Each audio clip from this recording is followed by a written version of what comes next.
chaque année, on apprend. Et j'ai le plaisir aujourd'hui d'intervenir avec Yélise, hein.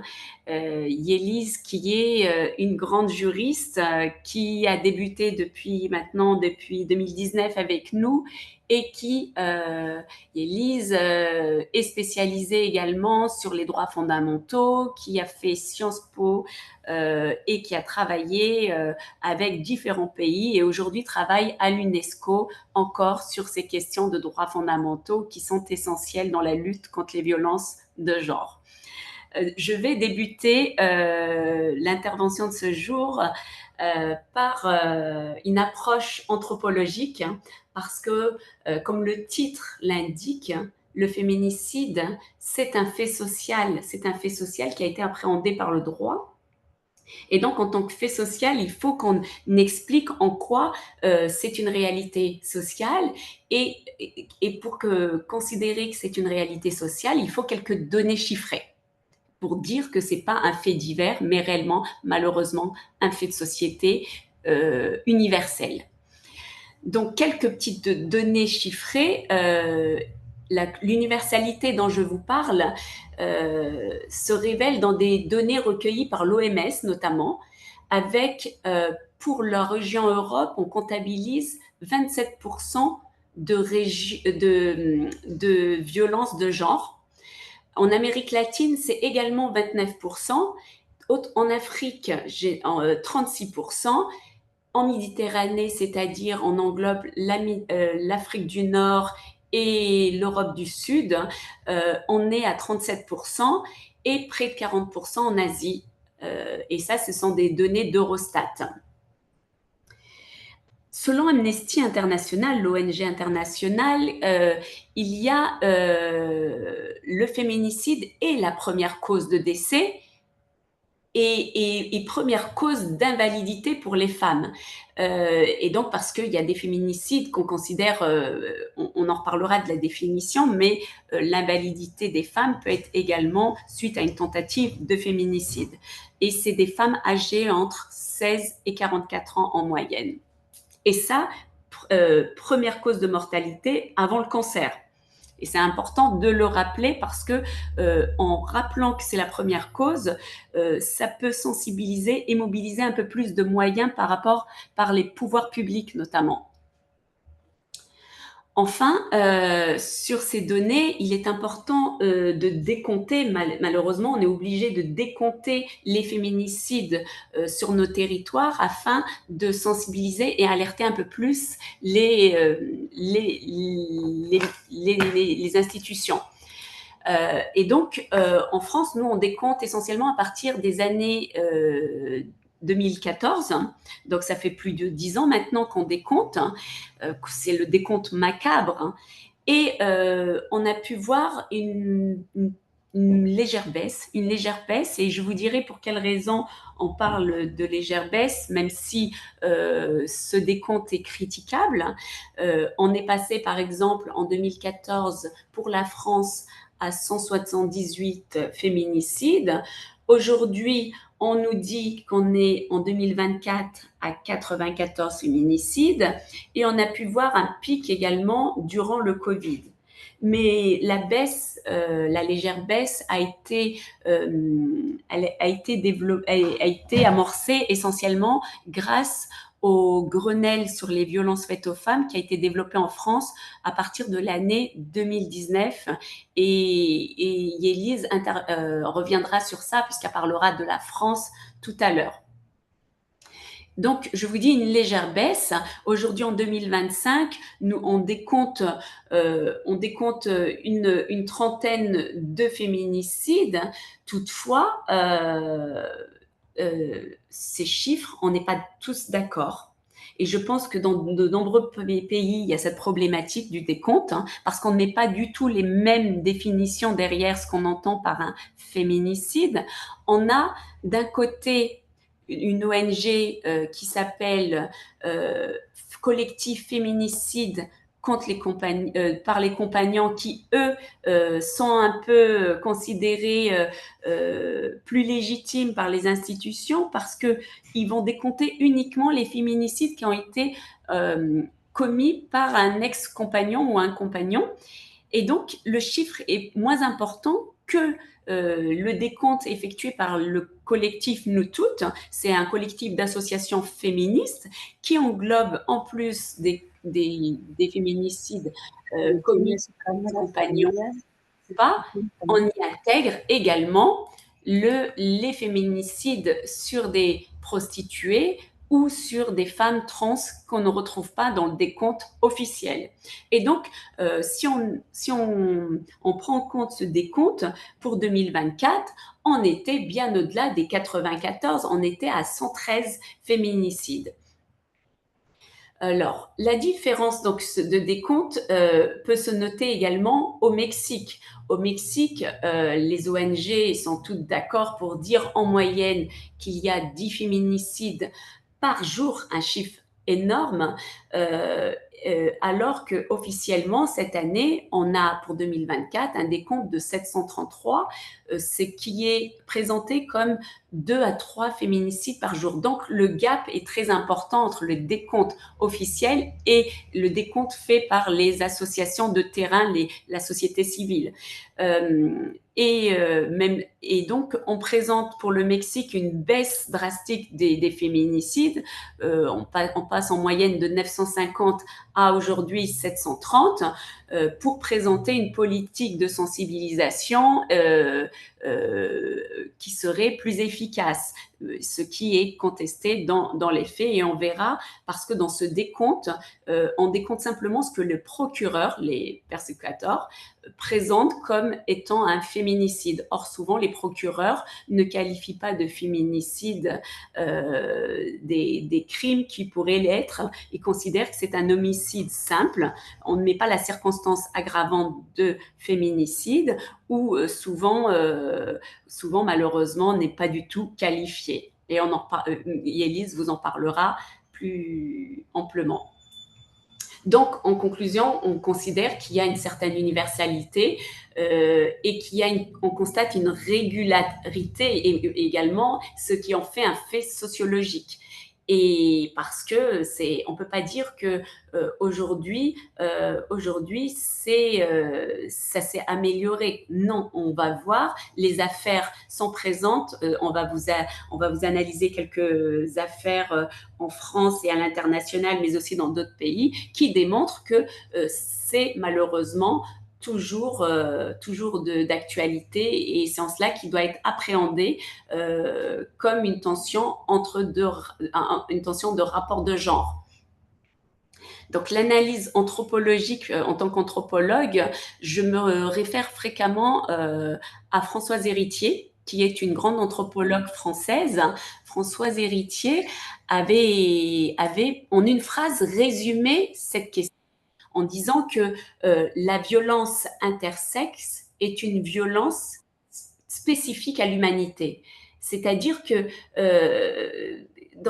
même quand on compare dans les espèces, ce rapport de genre, on le trouve spécifiquement chez l'être humain.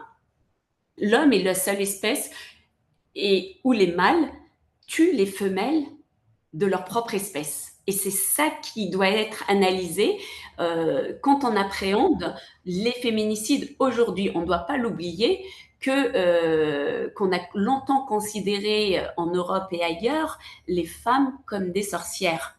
Et c'était une sorte de chasse aux sorcières. Dès que la femme avait un potentiel, dès que la femme sortait du lot, on mettait ça sous couvert de quelque chose de paranormal et qu'il fallait tout de suite Perdón, se me fue la sanctionner. luz. Perdón. Excusez-moi, j'entends des Saúl, ¿me voix. puedes nombrar? Estoy aquí con un backup que dice Ángela Silva Backup. Excusez-moi, j'entends Sí, des voix. Est-ce claro. que vous pouvez ¿Qué mettre en tal, Ángela? ¿Qué silencieux? Pardon, pasó? j'ai eu une panne d'électricité. Ah, je vous en prie. Mais j'ai un backup. Un moment. C'est bon? Désolé. Il n'y a pas de souci, Gabriela. Saúl, ¿estás por ¿Qué allí? pasó, Ángela? Se me fue la electricidad, Saúl, pero tengo un backup, que es desde el que estoy hablando, que se llama Backup Ángela. Ok, Perdón, dame un te había segundo pedido que también me para nombraras reactivar interpretario. la Sí, gracias. interpretación, para agregarte. Ok, dame un segundo, por favor. Iniciar, deshabilitar. Hay una disculpa.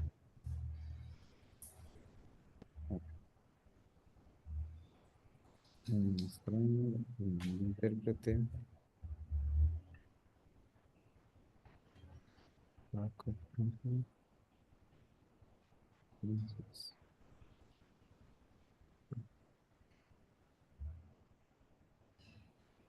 listo, ahí estás ya, Ángela. ¿Nos escuchas? Merci. Ángela. Alors, je continue donc en vous rappelant que anthropologiquement, tout part du fait que la femme a toujours été un mystère, et ça s'est vu donc durant l'Inquisition où donc il y a eu cette chasse aux sorcières, mais aussi depuis la nuit des temps par le mystère derrière la sexualité des femmes, et notamment le fait qu'elles puissent procréer. D'ailleurs, le sang des femmes était considéré comme quelque chose d'impur, et beaucoup de femmes ont été sacrifiées en raison de cela. Et donc, le fait que l'homme ne puisse pas maîtriser la fécondité, on a souvent appelé la femme d'instrument du diable. Et donc, des persécutions étaient légitimées comme ça, et notamment lorsque les femmes arrivaient à maîtriser par le biais, par la suite, non seulement par le biais de la contraception naturelle ou par l'avortement. Ça a toujours été une façon, c'est pour cette raison qu'il y a une virulence autour du corps des femmes, de contrôler le corps des femmes, de dire que c'est pas à elles de contrôler et qu'elles doivent laisser la nature se faire. Et donc, depuis encore aujourd'hui et depuis la nuit des temps, on va considérer que on a besoin de contrôler le corps de la femme pour maîtriser la pureté de la filiation, et donc de justifier ainsi tous les féminicides dès lors qu'il y a la femme n'a pas tenu l'honneur de cette filiation en allant voir ailleurs. Donc c'était véritablement à partir de cette période qu'on a considéré une certaine légitimité dans les féminicides. Donc, concernant cette notion de féminicide, on a l'impression qu'elle est récente, et pourtant, dès le 19e siècle, on a dans la langue française, et souvent on nous dit, et tant mieux, parce on l'associe souvent au Mexique, et on en reparlera avec Ciudad Juárez, mais c'est une grande femme française, Hubertine Auclair, qui, dès le 19e siècle, avait utilisé cette notion de féminicide dans un ouvrage qui s'appelle le radical algérien, et dans ce radical algérien de 1902, elle, par rapport à des faits qui ont été accomplis sur des femmes colonisées, elle a utilisé le terme féminicide. Donc, Hubertine Auclair est une grande féministe française. Aujourd'hui, en France, ses écrits sont des références. On a également à Paris un grand centre, qui est un centre de recherche qui porte son nom, et une bibliothèque également. Et donc, ce terme de féminicide, qui signifie en latin, avec la racine fémina, bien sûr, femme, femelle, mais aussi le cide, qui ça veut dire frapper, battre, tuer, massacrer, et comme une sorte de sous-catégorie d'homicide, ou infanticide, ou parricide et autres, l'ont pu le faire. Alors, ça a été donc je vous ai dit 19e siècle, début de cette notion, et on a pu enfin populariser ce terme dès les années 90 avec des chercheuses britanniques, et des chercheuses britanniques. Il y avait Russell et Diana, qui sont des sociologues, dès les années 80, avaient commencé à faire des recherches sur les féminicides, et elles ont ainsi mis en place toute une analyse basée sur le fait de considérer comme étant un féminicide le fait de tuer une personne du fait de son sexe. Et c'est à partir de là qu'elles ont fait toute une théorie. Elles ont considéré que le meurtre des femmes commis par des hommes parce qu'elles sont femmes sont appelés des féminicides, des meurtres misogynes. Et ça, c'est dans un ouvrage qui s'appelle The Politics of Human Killing, écrit en 1992. Par la suite, ce concept a été développé bien évidemment par d'autres chercheurs et ça a été notamment traduit dans différentes langues. Et le Mexique, et c'est là qu'on en arrive au Mexique, le Mexique a été le premier État à vraiment avoir développé cette notion par les crimes de masse qu'il y a pu avoir à Ciudad Juárez, et le fait de l'avoir intégré dans la loi également a été une façon de démontrer que ce fait social devait avoir une réponse juridique adaptée.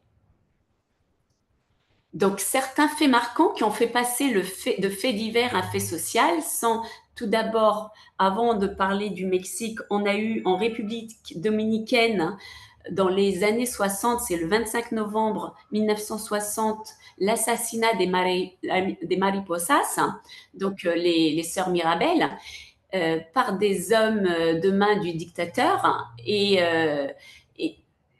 simplement parce qu'elles étaient femmes. De même, au Canada, dans les années 80, c'est en 1989, à l'université, plutôt à l'école polytechnique de Montréal, on a eu 14 étudiantes qui ont été abattues uniquement parce qu'elles étaient femmes. Le tueur, avant de les tuer, avait dit, et je cite, « putain de féministe ». D'ailleurs, la sociologue Russell que je vous ai citée, la britannique, lors de ce féminicide, avait parlé de guerre menée contre les femmes et a usé à cet endroit, a usé du terme féminicidaire. Réellement, elle a donc vraiment développé la notion de féminicide en disant, voilà, on est devant un acte féminicidaire, c'est-à-dire qu'elle a voulu que ce terme soit intégré dans notre raisonnement et dans notre façon de condamner ces faits.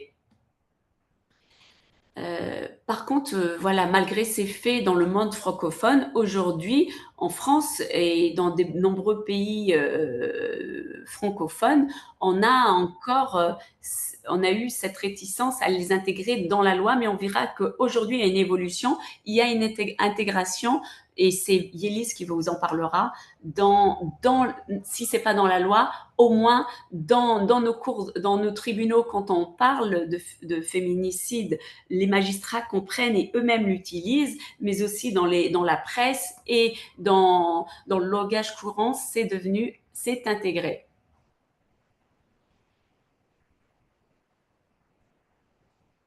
Alors, concernant le Guatemala, dans les années 60 à 96, on avait, durant cette guerre civile, on avait des femmes, les natives essentiellement, les natives qui étaient systématiquement assassinées dès lors qu'elles étaient femmes. En plus d'être natives, elles étaient considérées.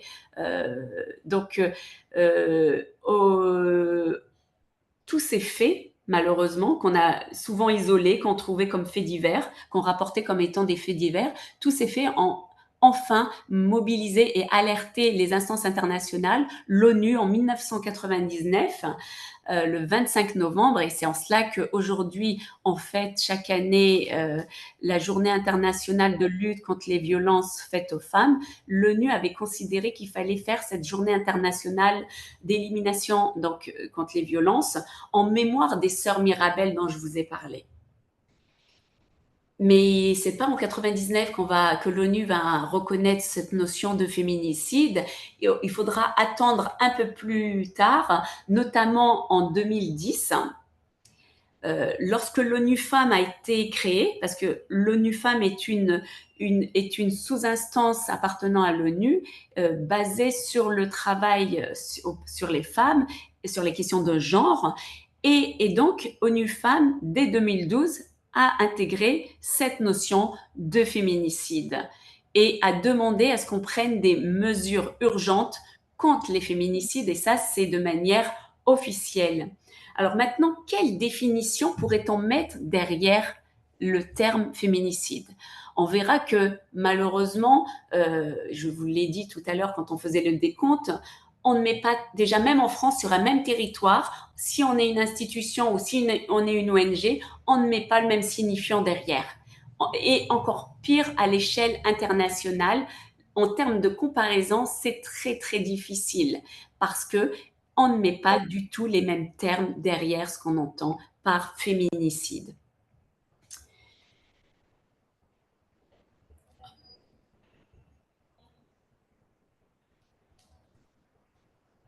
Je vais vous citer la grande sociologue britannique Diana Russell, dont je vous ai parlé, parce que pour moi c'est une référence, en 1976. Donc ça remonte maintenant bientôt à 50 ans, en 1976, et c'est toujours d'actualité. Je vous le cite, je vous le lis. De la combustion de sorcières dans le passé à la coutume répandue plus récente de l'infanticide féminin, de nombreuses sociétés, en particulier le meurtre de femmes, pour soi-disant honneur, nous nous rendons compte que le féminicide existe depuis longtemps. C'est Diana Russell qui a fait cette citation en 1976 devant le Tribunal international pour les crimes contre les femmes à Bruxelles, en Belgique. C'est la première fois dans un discours international officiel que le terme féminicide est employé dans un discours. Cela a été remployé 20 ans plus tard, donc suite au meurtre de Ciudad Juárez, donc entre 93 et 97, mais c'est tout de même 1976 qui était la marque de l'emploi de ce terme pour alerter sur ces féminicides qui étaient banalisés. L'Organisation mondiale de l'OMS a répertorié 4 catégories de féminicides.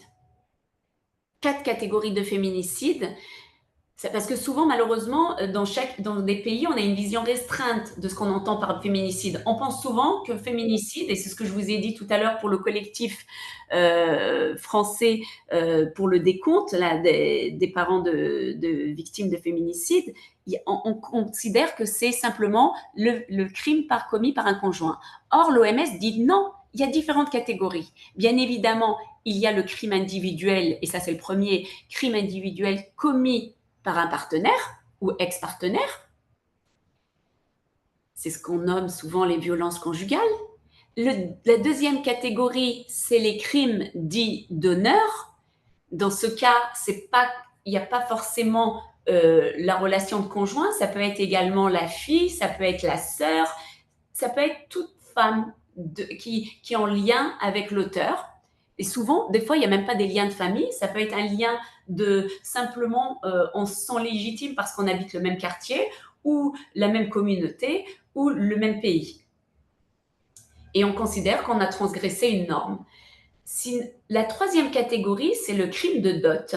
Le crime de dot, par exemple, c'est un peu plus restreint, c'est ce qu'on retrouve en Inde parce que les jeunes filles, il y a une inversion, c'est les jeunes filles qui doivent avoir assez d'argent pour pouvoir se marier. Et si elles n'arrivent pas à avoir cet argent, eh ben leurs belles familles peuvent mandater un crime et commettre donc un féminicide.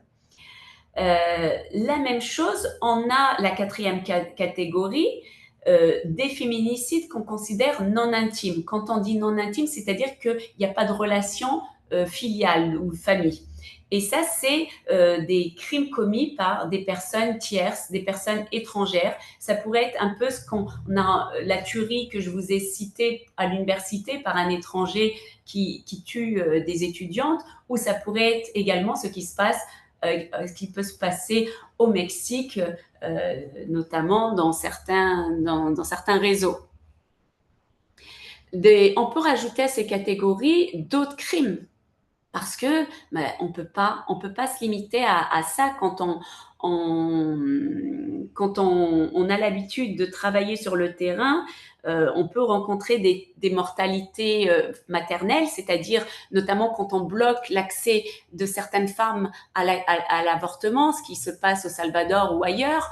Ça peut être également les mutilations génitales qu'on rencontre fréquemment en Afrique, parce que par ce biais-là, on contrôle le corps des femmes et la sexualité des femmes par ces mutilations génitales, et ça peut occasionner malheureusement des mortalités également, parce que elles sont mal soignées et mal effectuées. Ça peut être également des privations, toutes ces violences psychologiques qui amènent à de la privation, et aussi, et enfin, et ça c'est une grande avancée en France, ça peut être également des suicides forcés, des suicides contraints, c'est-à-dire que la victime n'est pas victime de violence, de violence par des coups ou autres, mais du fait qu'elle ne se sente pas protégée par les instances, quand les violences psychologiques, notamment de son conjoint, euh, est amenée à mettre un terme à sa propre vie. Et ça, la France le reconnaît depuis peu. Maintenant, ça fait 3 ans que nous avons ça. Et toutefois, on ne le trouve toujours pas dans le décompte des féminicides, alors que pénalement, c'est répréhensible, c'est considéré comme une circonstance aggravante, comme étant un homicide.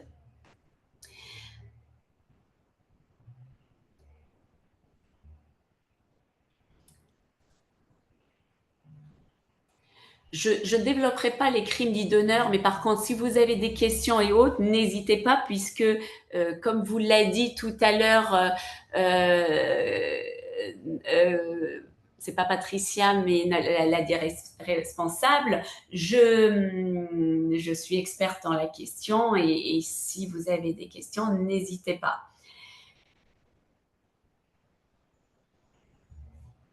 L'intégration d'un fait social dans le droit par des textes internationaux. Nous avons donc maintenant pu voir qu'on ne peut pas parler d'un fait isolé ou de faits divers, mais bien de faits sociaux qui doivent être donc reconnus par la loi et sanctionnés. Et l'une des fonctions du droit est de nommer les choses, parce qu'à mal nommer les choses, on crée du malheur. Et ça, c'est pas moi qui le dis, c'était Camus. Et quand on note, malheureusement, encore aujourd'hui, dans différents jugements ou dans différentes lois, des termes comme conflit conjugal ou suicide, alors qu'on a affaire à un féminicide, eh ben, on ne peut pas ainsi lutter contre les violences de genre, et notamment les féminicides.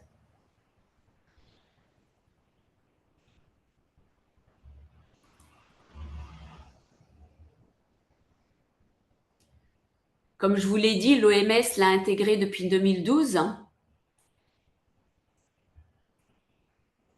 En France, nous avons différentes brochures depuis 2012 qui sont utilisées, mais c'était très isolé. Très isolé, c'était essentiellement des féministes qui pouvaient l'employer. Et si en tant que juriste, on avait le malheur d'employer ce terme, on était considérés comme des féministes qui ne faisaient pas sérieusement leur travail de juriste. Et donc, on devait se restreindre à parler d'assassinat, parler d'homicide, mais employer les termes qui correspondent, c'était interdit. Donc, selon l'Office des Nations Unies contre les drogues et les crimes, sur l'ensemble des 87 000 meurtres de femmes répertoriés en une année, 50 000 femmes, c'est-à-dire 58% des femmes, ont été tuées par leur partenaire ou par un membre de leur famille, dont 30 000 personnes, c'est-à-dire 35% d'entre elles, par leur précédent ou actuel partenaire sexuel, ce qui est un chiffre énorme. Énorme quand on voit l'importance des féminicides par rapport à l'ensemble des meurtres de femmes.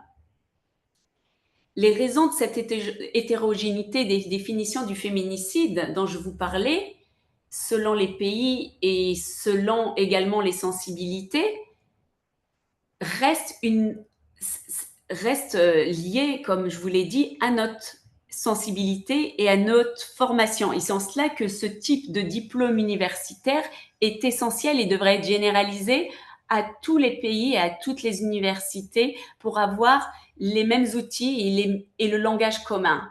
Aujourd'hui en France, je peux le constater tous les jours dans les tribunaux, nous n'avons pas le même langage quand on parle de féminicide.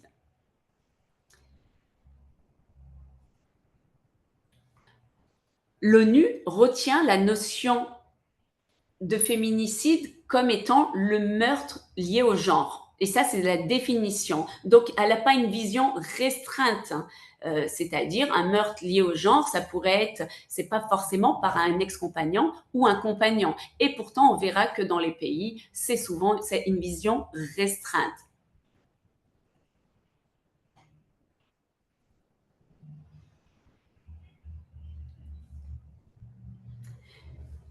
Les méthodes de calcul ne sont pas les mêmes dans tous les pays.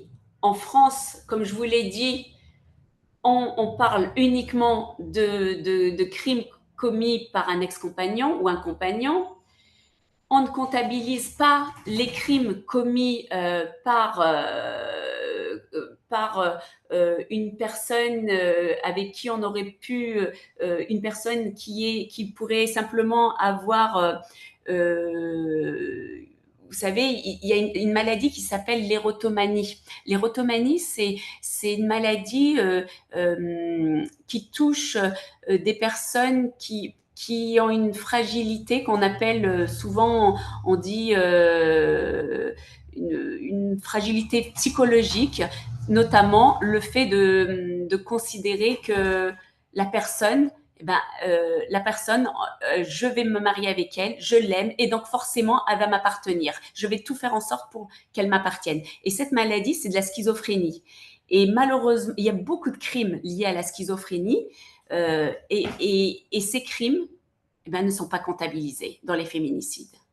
Alors que la base, c'est s'approprier une femme qui ne lui appartient pas. On va se l'approprier jusqu'à la tuer. Donc les comparaisons sont difficiles. On voit bien que des pays développés comme la France, la Suède ou encore le Danemark, qui sont pourtant des politiques égalitaires, elles affichent des taux, quand on regarde à l'ONU, des taux plus élevés sur les violences de genre que des pays qui sont considérés moins sensibilisés sur ces questions, comme par exemple l'Égypte ou en Asie, et du fait simplement du décompte, simplement parce qu'on ne met pas les mêmes termes derrière ce qu'on entend par féminicide. Et forcément qu'avec une sous-estimation, ces pays ne vont pas axer un peu plus leur politique dans la lutte contre ces violences de genre. Je vous invite à vous connecter plus tard sur le site de feminicidewatch.org. Vous verrez, il y a tout ce comparatif entre pays et vous verrez que ces données sont totalement faussées parce qu'il n'y a pas du tout les mêmes repères. Au niveau CEDAW, onusien, la Convention européenne de lutte contre les discriminations faites aux femmes, qui est le premier grand texte international qui date de 1979, donc 46 ans, ce texte a été le plus important dès lors qu'il a permis à ce que on cible toutes les violences de genre. Et d'ailleurs, la France et le Mexique sont signataires tous les deux de cette convention. Et ça a permis de développer ainsi ce qu'on entend depuis un certain moment, la plateforme Pékin-Beijing. Et ça a débuté en 95 et c'est tous les 15 ans, ils font de nouveaux rapports.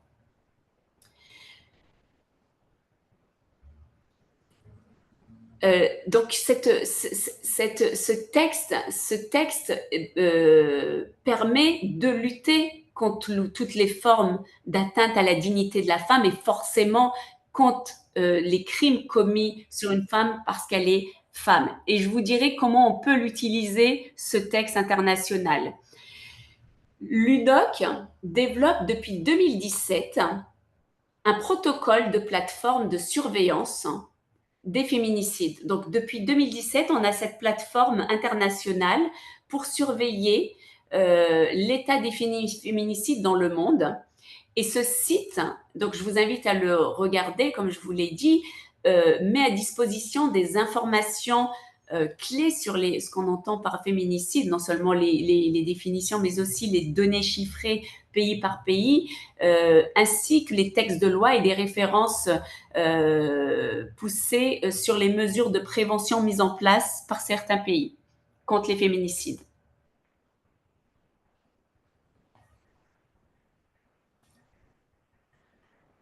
Je ne vais pas donc développer un point qui je verrai plus tard sur le rapporteur spécial des Nations Unies.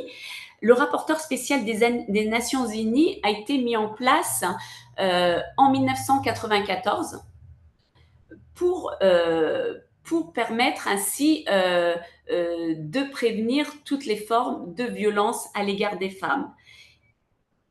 Et depuis mars 2006, le rapporteur spécial fait un rapport chaque année au Conseil des droits humains. Donc, ce mandat de rapporteur spécial permet, c'est important de le préciser, c'est un rapporteur spécial indépendant. C'est un rapporteur spécial qui permet ainsi, en toute objectivité, de faire remonter les dysfonctionnements dans la mise en pratique, dans la mise en œuvre des textes internationaux dans chaque pays signataire.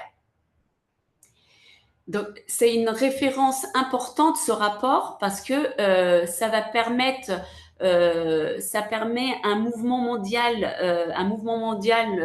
des femmes, des droits des femmes, et ça permet aussi de développer des différents dispositifs plus adaptés en fonction des cultures et en fonction des lois de chaque pays, avec une histoire particulière où on verra certains pays où il y a plus de crimes dits d'honneur, d'autres des mutilations et en Amérique latine d'autres spécificités. Donc, c'est important de travailler avec le rapporteur spécial des Nations Unies parce que ils font remonter les dysfonctionnements. Au niveau régional, tout d'abord, pour l'Amérique, dans les années 1980, le mouvement féministe d'Amérique latine a déclaré que les féminicides étaient un problème de santé publique. Et ça, ils étaient en avance sur les pays de la région Europe parce que dès lors qu'il y avait des féminicides, forcément qu'il y avait un impact sur la santé. Et l'approche santé publique est une stratégie pour sensibiliser et faire en sorte que les politiques s'en emparent un peu plus et accordent plus de moyens dans cette lutte. Le 9 juin 1994, au Brésil, il y a eu la Convention interaméricaine sur la prévention et l'élimination de toutes les formes de violence, notamment sur la question des féminicides. C'est ce qu'on appelle la Convention de Belém do Pará. Et on adopte ainsi un texte important sur toutes les formes de violence. Et là, on va parler pas que des violences physiques, mais surtout des violences psychologiques et sexuelles qui peuvent amener à des féminicides. On démontre qu'il y a un continuum. Ça veut dire que dès le départ, dès qu'on voit une violence même isolée, il faut faire attention à cette forme de violence parce qu'elle peut amener à des formes de violence beaucoup plus graves. Et donc, ça a été ratifié par 33 États américains. Ça a bien marché en Amérique. En Afrique, on a essayé de faire la même chose. Malheureusement, ça a été une tentative en 2003 qui a échoué. même si on a quand même un protocole en Afrique qui s'appelle la Charte africaine des droits de l'homme qui interdisent les violences contre les femmes. Aujourd'hui encore, on a 18 États africains qui ne l'ont toujours pas ratifié. Au nom, toujours, de soi-disant de culture ou de spécificité propre à leur pays. Et donc, sous couvert de relativisme culturel, on préfère ne pas signer des textes liés à la dignité humaine, notamment ceux de la femme. Pour la région Europe, c'est le Conseil de l'Europe. Le Conseil de l'Europe, avec un très beau texte, et je vous en ai déjà parlé quand je suis intervenue sur la prévention, c'est la Convention d'Istanbul de 2011, du 12 avril 2011. C'est ce texte qui permet, c'est un texte d'application directe que j'utilise fréquemment, que des avocats peuvent utiliser dans les tribunaux français quand la loi française a des lacunes. Par exemple, la loi française n'intervient toujours pas, ne légifère toujours pas sur les violences dites économiques. Moi, quand il y a des violences économiques, on sait que c'est le terreau des violences. On crée une dépendance économique. Là, il y a un rapport de genre, de domination. Et à partir de là, toutes les autres formes de violence interviennent et s'aggravent. Et donc, malheureusement, malgré que ce texte fait une recommandation, et d'ailleurs, la France a été encore une fois rappelée à l'ordre par le Conseil de l'Europe, la France n'a toujours pas de texte sur les violences économiques. Et donc, j'ai déjà fait plusieurs fois référence à ce texte, et les tribunaux vont dans mon sens et considèrent donc qu'il y a une violence économique. Concernant les féminicides, le Conseil de l'Europe, bien évidemment, a cette ambition de faire en sorte que tous les États de la région Europe aient la même définition de ce qu'on entend par féminicide, et à cette ambition également, puisqu'ils l'ont ratifié, cette ambition à ce qu'ils mettent en œuvre tous les moyens, et notamment avec des textes adaptés, de lutte contre les féminicides, c'est-à-dire par des mesures de prévention. Des mesures de prévention dès qu'il y a un premier signe de violence, et peu importe la forme de violence, le Conseil de l'Europe demande à ce qu'il y ait une éviction du conjoint violent pour éviter un risque de féminicide. Il va également demander à ce que les policiers mettent tout en place pour analyser et pour quand il y a un dépôt de plainte, pour mesurer la gravité du danger par un questionnaire. Et donc, dans ce questionnaire, il y a une alerte. Dès qu'on coche deux cases, et je vous montre en même temps, vous voyez, c'est le violentomètre. Quand le policier pose des questions, et si on est là, il n'y a pas de danger. Là, il y a un moyen danger, donc on va faire en sorte de conseiller la victime, de lui dire de ne pas rester avec l'auteur de violence, d'entamer tout de suite une procédure avec un avocat et tout ça. Par contre, dès qu'on est là dans la phase rouge, ils vont automatiquement mettre en garde à vue l'auteur des violences, et on va lui interdire de s'approcher de la victime ou des enfants, et on va lui mettre un bracelet électronique. On peut également mettre en place, en plus de ce contrôle judiciaire, un téléphone grave danger que la victime peut actionner, et il y a une alerte dès que l'auteur s'approche du domicile ou de la victime. Donc, la Convention d'Istanbul, elle précise, et ça je cite, les violences à l'égard des femmes doivent être comprises comme une violation des droits de l'homme et une forme de discrimination à l'égard des femmes.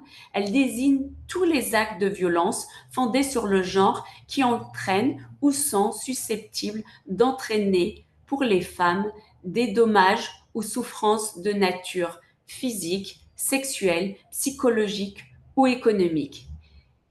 Donc, c'est vraiment le premier traité international à donner une définition de ce qu'on entend par violence de genre.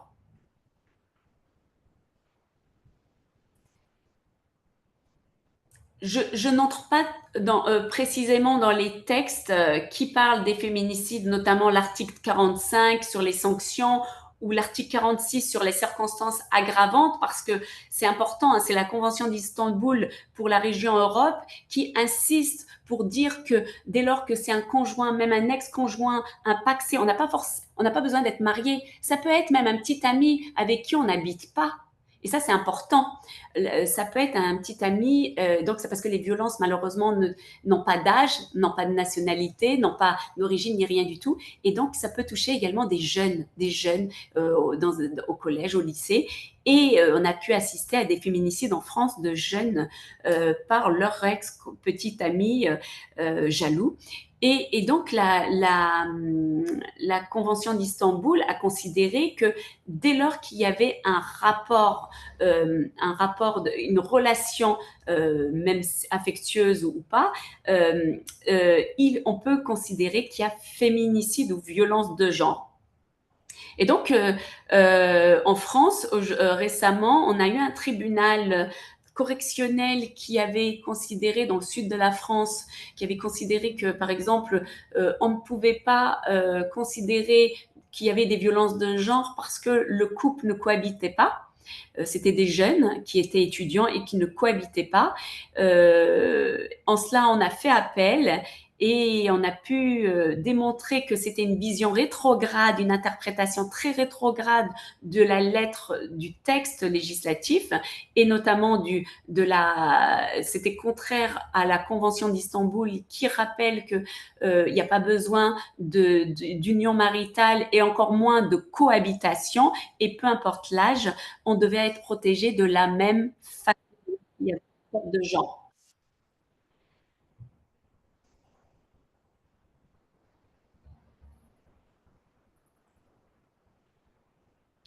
La Convention d'Istanbul donc a propulsé pour l'Europe différents outils essentiels dans la protection des victimes, notamment l'ordonnance de protection. L'ordonnance de protection, je pense que Michel vous en a un peu parlé, cette procédure qui est un hybride entre le pénal et le droit de la famille, par lequel on protège en urgence une femme, peu importe qu'elle soit mariée ou pas, surtout si elle a des enfants, pour éviter que par l'intermédiaire des enfants, l'auteur continue les violences et commette l'irréparable avec des féminicides. Et ça, c'est l'ordonnance de protection donc mise en place par le Conseil de l'Europe, mais on a également les autres outils dont on vous a parlé.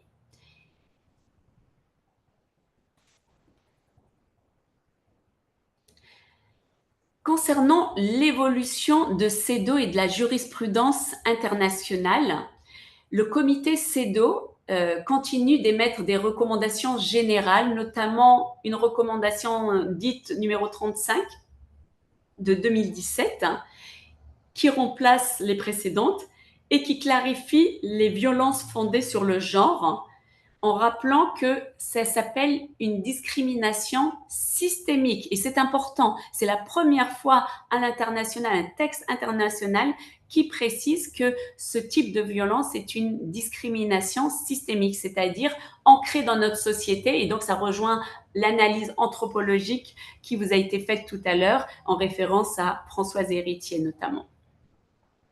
Le comité recommande désormais explicitement que les États qualifient les féminicides dans le droit pénal et demande à ce qu'on comptabilise les morts de femmes, c'est-à-dire les féminicides, pour déceler les manquements institutionnels. C'est important ça. Cette recommandation, c'est de dire c'est bien de décompter les féminicides, mais ça ne suffit pas. Ce qu'on veut, c'est en plus de ce décompte, c'est qu'on puisse mettre en évidence les problématiques. Qu'est-ce qui a occasionné le manque de protection de la victime? et les dysfonctionnements de l'État dans la protection de la victime, et pour éviter que ça se renouvelle. Nous avons différentes recommandations et je ne les citerai pas. Il y a également des condamnations de l'État pour manquement dans la lutte contre les féminicides. Nous avons, je pense que Benjamin est déjà intervenu sur la question. En France, de nombreuses condamnations de l'État, et Yélise pourra vous en parler également, nombreuses condamnations de l'État quand il y a des féminicides. Récemment, on a eu la condamnation de l'État pour le féminicide de Chahinez Daoud, parce que on a considéré dans ce crime malheureux à côté de Bordeaux, à Mérignal, que l'État n'avait pas tout mis en œuvre pour protéger la victime qui avait déposé plusieurs plaintes. Et l'auteur, donc l'ex-compagnon, est sorti de prison malgré les alertes de la victime. La police n'a rien fait pour éviter à ce que l'auteur n'entre pas en contact avec elle. Il est arrivé devant le domicile et l'a brûlé. Et donc, ce crime malheureux démontre qu'il y a encore beaucoup à faire dans la coordination entre les instances, parce que la sortie de prison ne suffit pas. À la sortie de prison, il faut alerter les victimes, il faut mettre en place des dispositifs pour les protéger, parce qu'on sait très bien que ça ne suffit pas. La prison n'est pas la seule réponse à des violences de genre. Maintenant, le rôle de la Cour européenne des droits de l'homme. On peut aller passer au slide suivant, s'il vous plaît. La Cour européenne des droits de l'homme, elle est à Strasbourg, hein, donc en France, et c'est les États membres du Conseil de l'Europe qui ont mis en place la Cour européenne des droits de l'homme pour, dès lors qu'on veut sanctionner les violations de la Convention européenne des droits de l'homme qui date de 1950. Donc la Convention européenne des droits de l'homme, c'est un texte ancien qui rappelle des droits fondamentaux comme le droit à la vie, comme le droit à la défense, et j'en passe, la liberté d'expression et des droits fondamentaux. Et donc, la Cour européenne des droits de l'homme, elle est là pour protéger ces droits fondamentaux, et c'est notre juge suprême en Europe. C'est-à-dire qu'une fois qu'on a fini tous les recours en France, c'est-à-dire que premier jugement, après il y a un appel, après il y a la Cour de cassation. Une fois qu'on a terminé le dernier recours, enfin, on peut passer devant la Cour européenne des droits de l'homme et ainsi engager la responsabilité de l'État français ou de l'État européen qui est en question, pour le faire condamner par la Cour européenne des droits de l'homme, pour dire qu'ils n'ont pas respecté le texte qu'ils ont ratifié, et qu'ils n'ont pas mis en adéquation soit la loi ou soit les mesures mises en place. Donc, le droit à la vie est considéré comme l'un des droits essentiels des êtres humains. Le droit à la vie, quand je parle du droit à la vie, je ne parle pas du droit de l'enfant à naître, je parle du droit de la personne née, du droit à la vie, pour éviter que ça soit également utilisé par les anti-choix, c'est-à-dire les personnes qui sont contre l'avortement. Quand on parle du droit à la vie de l'article 8, c'est essentiellement concernant le principe de dignité de la personne humaine. Et donc, la responsabilité des États est reconnue par la Cour européenne des droits de l'homme comme un manquement à des diligences de protection pour lutter contre les féminicides. Et c'est le cas, par exemple, dans un arrêt qui est présent dans le slide, Opuz, contre Turquie, de 2009. La Cour a rappelé que l'État turc a non seulement, l'État turc, mais les États européens, les États du Conseil de l'Europe en général, a non seulement l'obligation d'empêcher les atteintes illégales au droit à la vie, mais également le devoir de prendre des mesures appropriées pour préserver la vie sur son territoire. Et ça, c'était particulièrement la fonction de ce que les autorités savaient ou auraient dû savoir. Ça veut dire que à ce moment-là, il fallait mesurer le risque. Le risque, et c'est aux policiers, aux forces de l'ordre de le mesurer et de ne pas dire à la personne bah, rentrez chez vous et on verra après. Et c'est ce qui s'était passé dans le cas de cette affaire. Et malheureusement, c'est ce qui se passe encore fréquemment en Europe.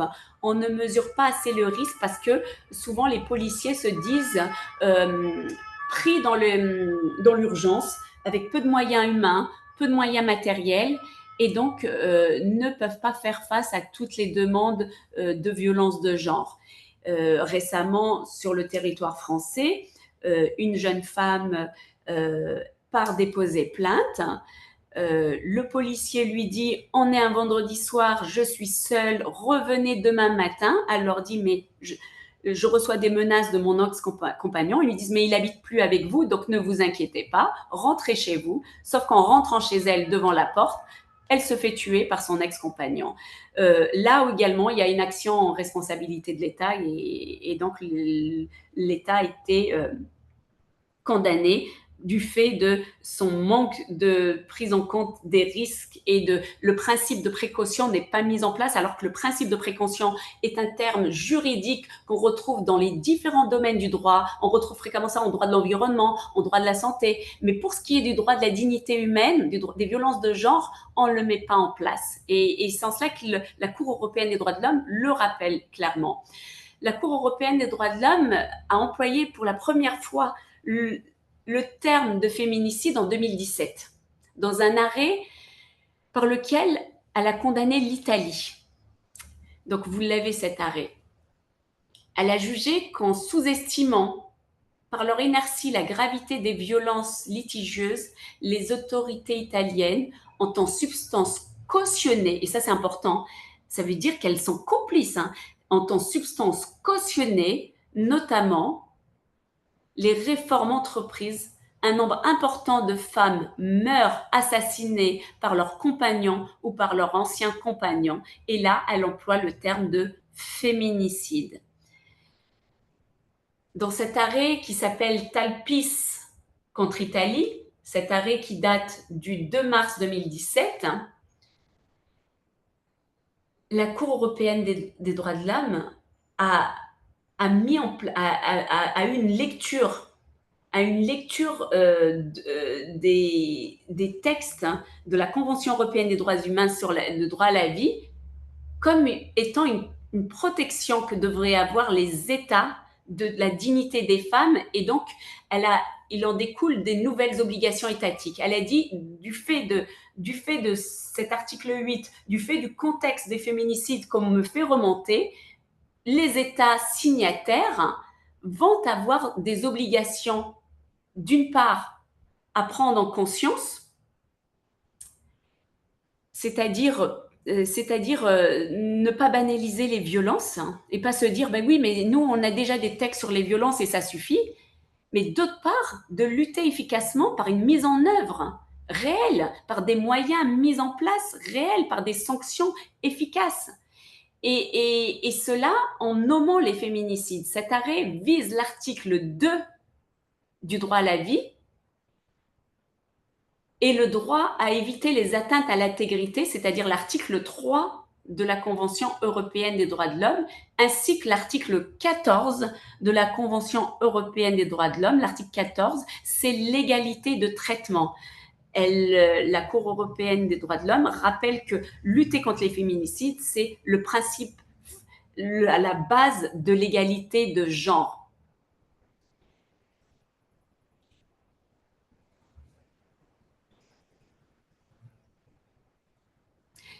En Italie, il y avait une plainte de Madame Talpis là, en 2017, pour cette affaire de 2017. Il y avait une plainte, plusieurs plaintes même. Malheureusement, il y a eu un meurtre sur Madame Talpis, mais aussi sur son propre fils. Donc c'est un crime qui a qui a fait bouleverser la société, parce qu'on s'est dit il a fallu attendre 2 crimes, un féminicide et un infanticide, pour que l'État se rende compte qu'il y a eu des manquements. Et malgré ces manquements, la Cour de cassation italienne n'a pas été à la hauteur, et c'est pour cela que c'est la Cour européenne des droits de l'homme qui a sanctionné l'Italie, qui a rappelé son devoir.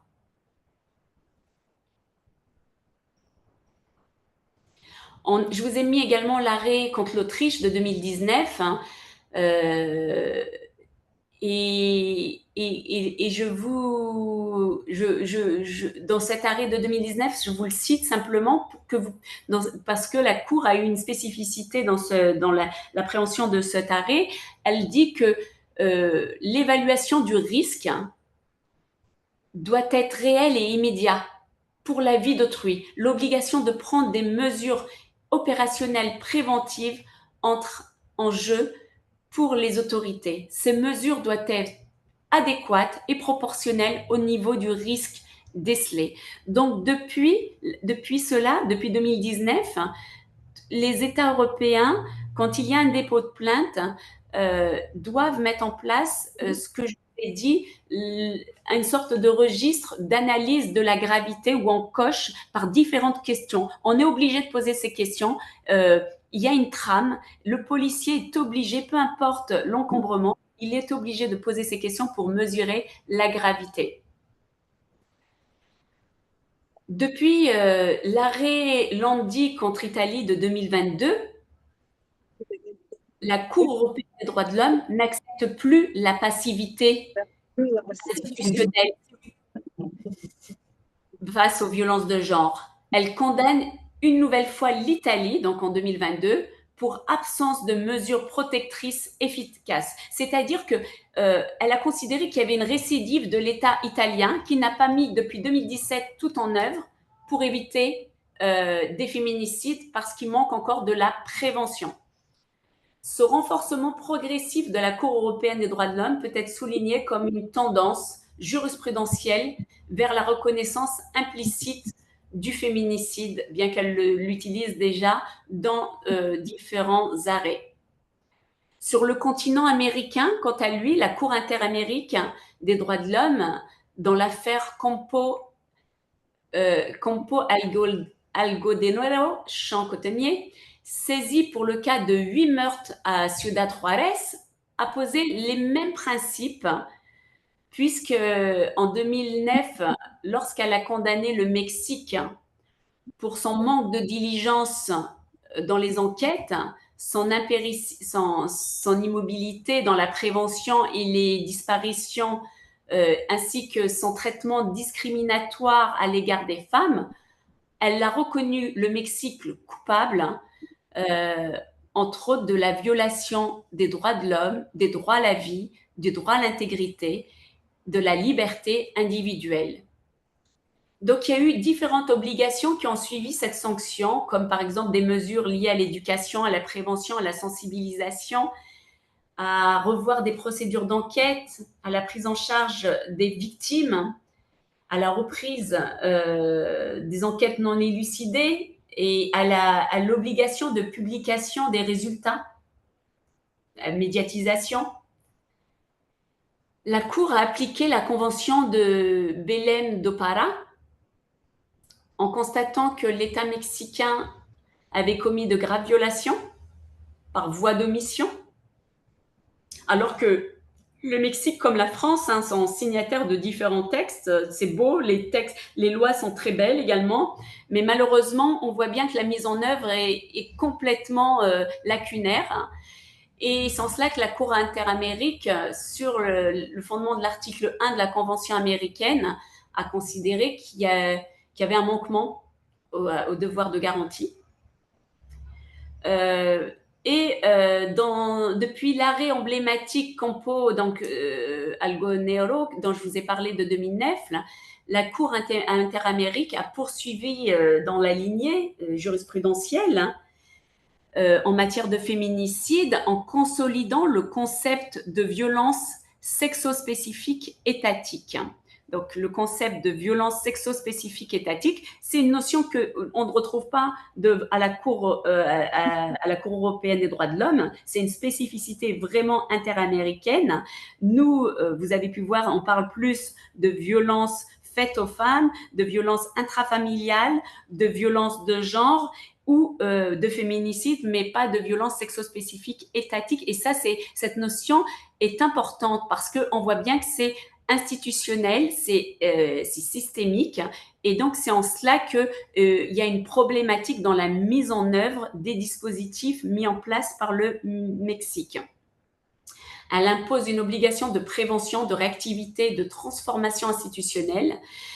Par exemple, avec l'affaire de 2015 de Velázquez País, qui confirme l'orientation en exigeant que les États adoptent des politiques sensibles au genre dans l'enquête et la justice. La Cour interamérique à une différence, à la différence de la CEDH, de la Cour européenne des droits de l'homme, elle ordonne des réparations structurelles. C'est-à-dire qu'on va inclure une réforme judiciaire et une éducation publique et elle permet d'autres réparations, ce que la Cour européenne des droits de l'homme ne permet pas.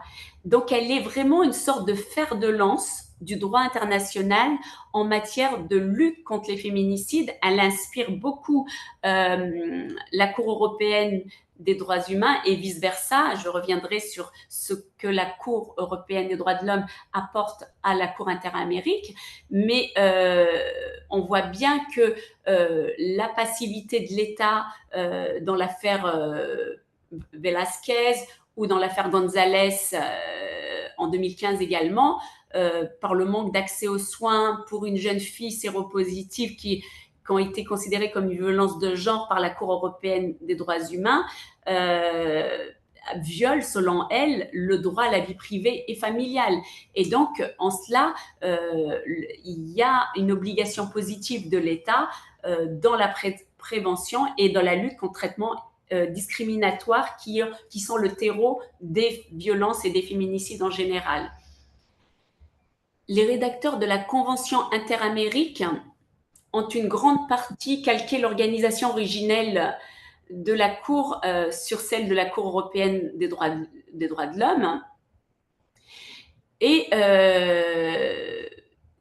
Mais la différence, c'est que, comme je vous l'ai dit, c'est dans le fait que la Cour interamérique fait l'objet d'ordonnances visant, par exemple, à obliger les États à avoir des formations, à revoir des dispositifs, alors que le tribunal de Strasbourg, la Cour de Strasbourg, la Cour européenne des droits humains, elle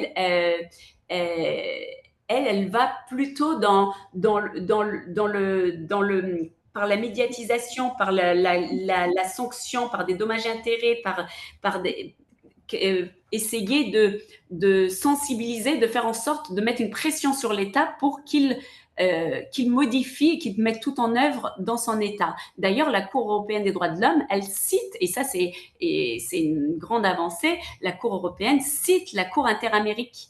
Dans beaucoup de ses arrêts, elle cite la Cour interamérique et à l'inverse, l'ancien juge Garcia Ramirez, lui également se réfère à la possibilité de faire comme le juge américain, le juge européen, notamment par les autres formes de sanctions mises en place. J'en ai fini et je laisse la parole à Yélise et je vous répondrai à vos questions ultérieurement. Merci. Oui, merci. Vous m'entendez correctement?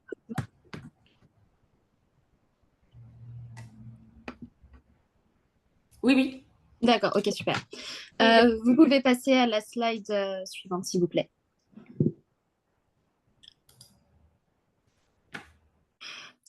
Cette dernière partie, troisième et dernière partie du cours d'aujourd'hui, portera sur l'appréhension par les droits nationaux du phénomène de féminicide. La question sera de voir comment est-ce que dans cette étude comparative de la région Amérique latine et de la région Europe, comment les droits nationaux vont appréhender et intégrer dans leur législation le féminicide. Et on verra que ça oscille principalement entre soit la reconnaissance d'une infraction autonome, soit la reconnaissance de circonstances aggravantes. Je suis désolée, il y a quelqu'un d'autre qui a un micro ouvert.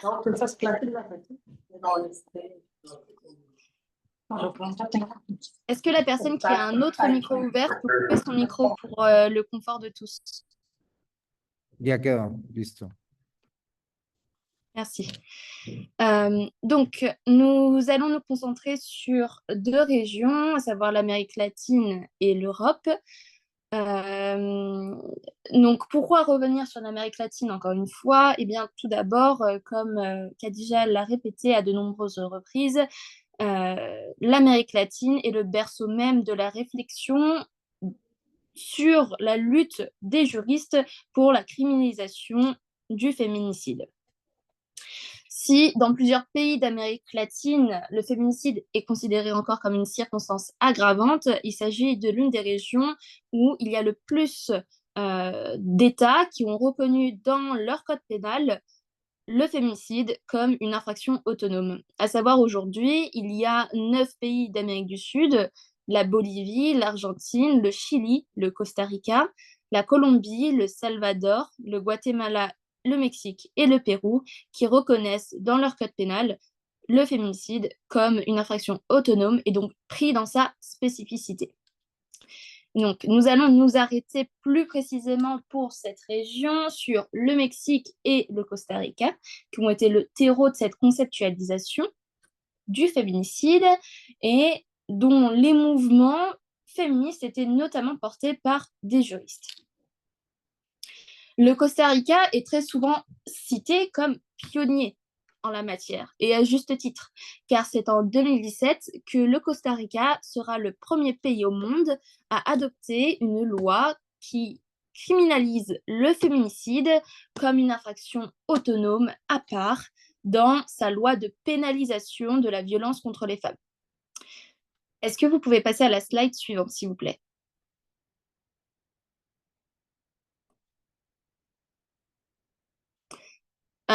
Si lors de son adoption en 2007, l'article 21 de cette loi caractérise de manière restrictive le féminicide, suite à de nombreuses discussions, de nombreux engagements de la société civile, la loi a été amendée à plusieurs reprises, et notamment en 2021, et ceci a abouti à une extension du prisme et de la définition du féminicide tel que caractérisé par l'article 21 du Code pénal du Costa Rica.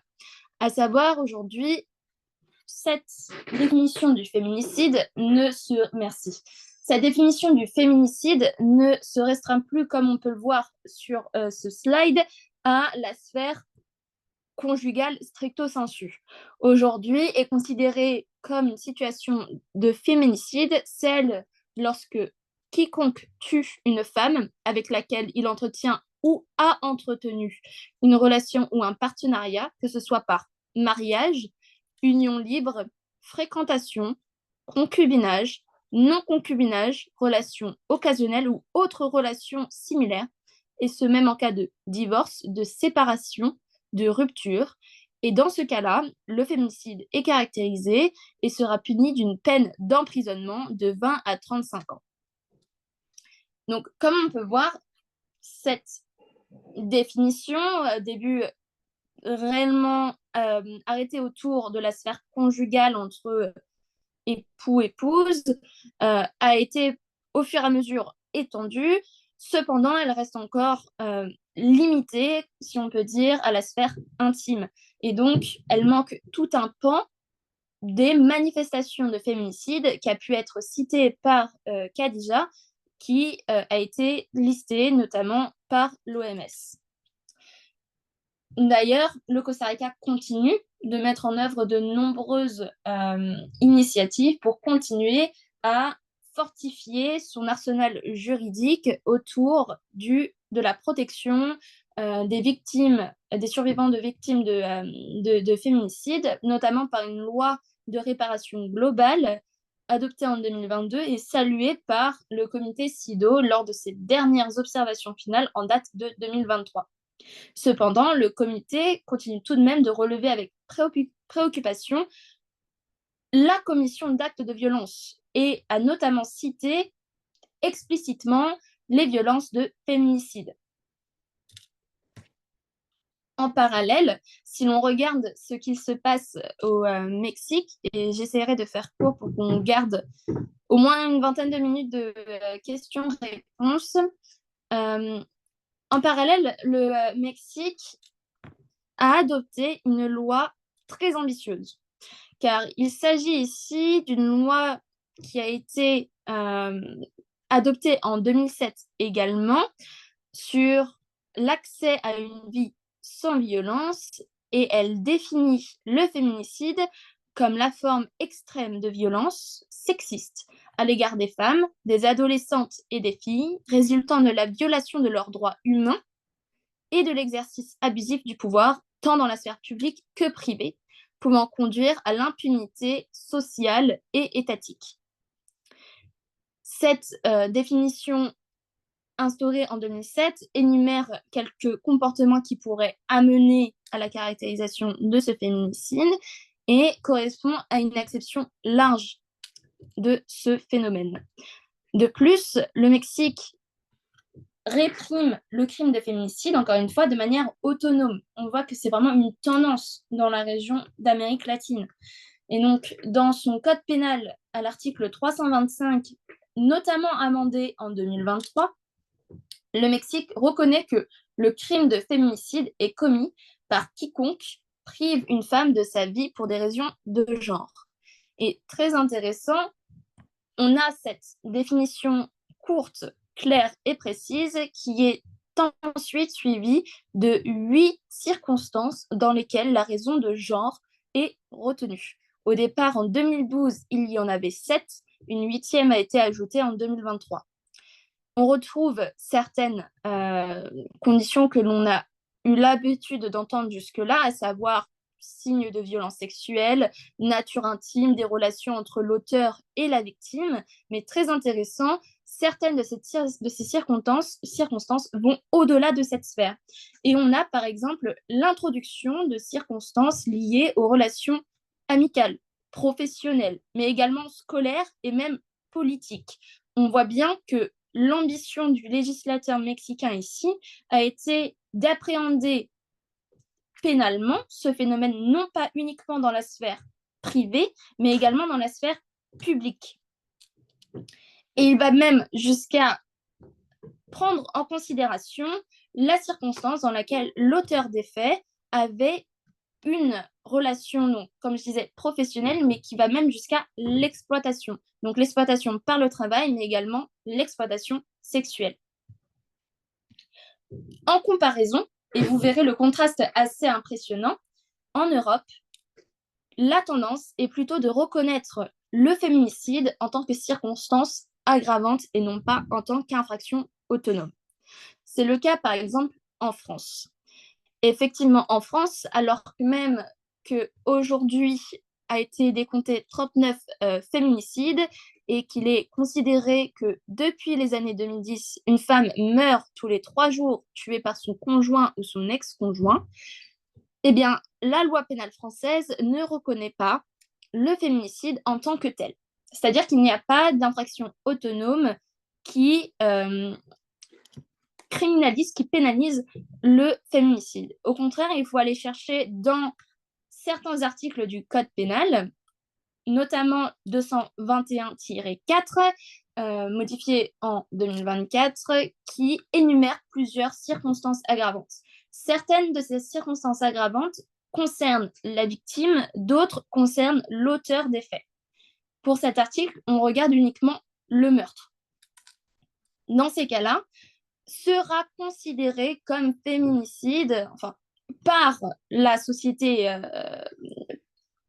non pas par les juristes d'un point de vue dans les tribunaux, mais plutôt par la presse, la société civile, etc., on pourrait considérer que c'est un féminicide lorsque la victime est une personne dont la particulière vulnérabilité due à un état de grossesse apparente ou connu de son auteur, ou alors si la victime était le conjoint ou l'ex-conjoint, ou très intéressant également si la victime était quelqu'un qui avait refusé de contracter un mariage ou de conclure toute autre union avec l'auteur des faits.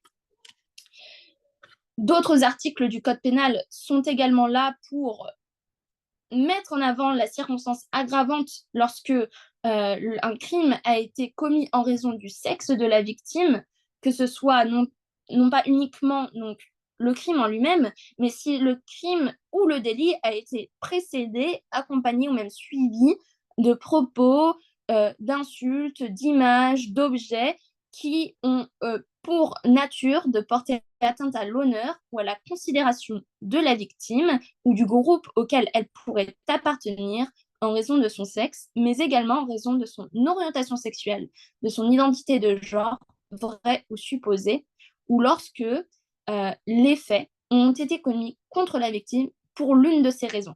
Et donc, dans ces cas-là, l'infraction qui a été commise sera aggravée et donc la peine encourue sera plus élevée. Il est toutefois très difficile encore aujourd'hui d'établir la preuve de tels motifs. Et donc, il n'existe pas malheureusement de statistiques sur le sujet pour vérifier l'application et l'efficacité de cette approche juridique qui est celle des circonstances aggravantes. L'un des arguments qui est avancé, notamment par des juristes en France, sur cette absence d'infraction autonome de féminicide dans le Code pénal français est celle de la neutralité du droit pénal. Donc ici, le choix a été fait de mettre l'accent sur le fait qu'il existe du sexisme dont les femmes comme les hommes peuvent être victimes et non pas de mettre l'accent sur la caractéristique spécifique des dominations de genre dont les femmes sont victimes. L'idée ici est de garder ce qu'on appelle un universalisme du droit et d'éviter une spécificité qui pourrait amener à genrer les crimes. Cependant, la société civile française pousse et continue de pousser pour la reconnaissance d'une infraction autonome. Il y a, par exemple, un mouvement appelé celui des collages anti-féminicides qui a commencé en 2019 et qui continue.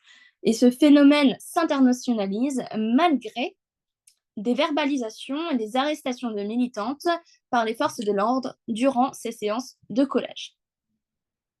D'autres États européens ont décidé de continuer donc sur cette lancée de circonstances aggravantes et pourtant, un peu à l'opposé, d'autres États tels que la Belgique, qui a ratifié la Convention d'Istanbul en 2016, a décidé de reconnaître l'existence du féminicide, non pas dans sa loi pénale, non pas par une criminalisation du phénomène de féminicide, mais à travers une loi de prévention et de lutte contre les féminicides, avec pour précision qu'il s'agit bien donc d'un homicide fondé sur le genre. C'est une loi de 2023 qui décline le féminicide selon 3 catégories. On retrouve un peu ici la catégorisation qui a été faite par l'OMS, à savoir le féminicide intime, le féminicide non intime et le féminicide indirect, lorsque, notamment, Khadija en parlait, ces actes fondés sur des violences de genre conduisent au suicide d'une femme. À côté de cela, il y a l'Espagne, qui est très souvent citée comme le bon élève. L'Espagne a notamment été l'un des premiers États à mettre en place ce qu'on appelle les ordonnances de protection, qui a été cité également par Khadija un peu plus tôt. Mais également, l'État criminalise les violences machistes, les violences donc, de féminicide depuis 2004.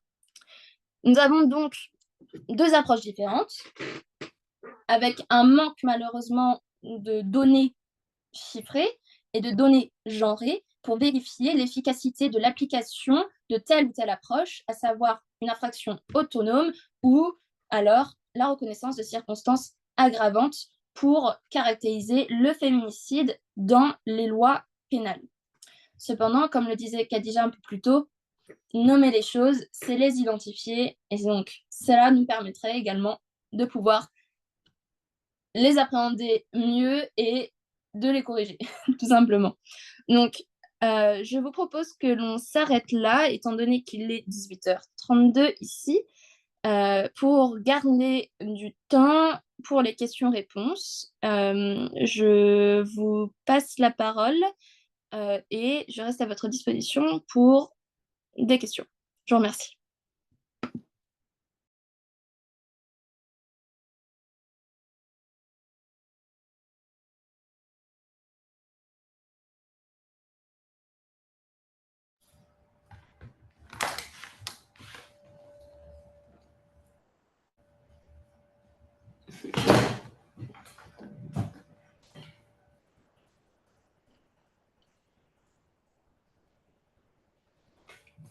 Adelante, María del Carmen. Hola, buenos días y buenas tardes allá en Francia. Ha sido muy interesante escucharlas. Creo que tenemos muchos desafíos en ese tema, en esa problemática más bien de género, que es la violencia extrema contra las mujeres, donde en México cada vez más se ha agravado ese tipo de violencias y sabemos que en una pirámide los feminicidios pues son la punta del iceberg y que pues abajo de estos hay toda una serie de todo tipo de violencias y modalidades, como violencia estructural y sistemática, que es... A mí una de las cosas que me gustó en la exposición de la compañera es cuando habla de los datos, que yo creo que va a seguir siendo importante que los estados, y no así el movimiento feminista o organizaciones de la sociedad civil lo tengan, sino que el propio estado tenga sus propios cifras. Pero como decía la compañera, que ahorita se me olvida el nombre de la expositora, donde decía que las cifras tienen que tener un sentido de cara a la política pública.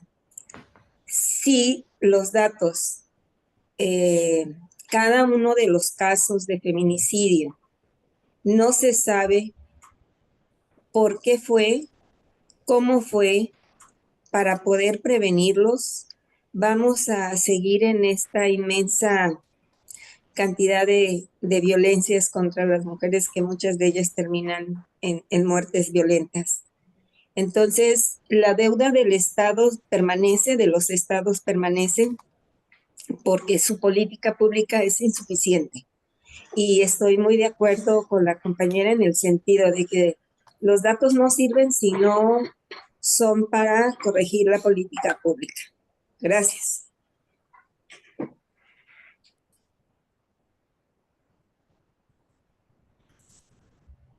Gracias.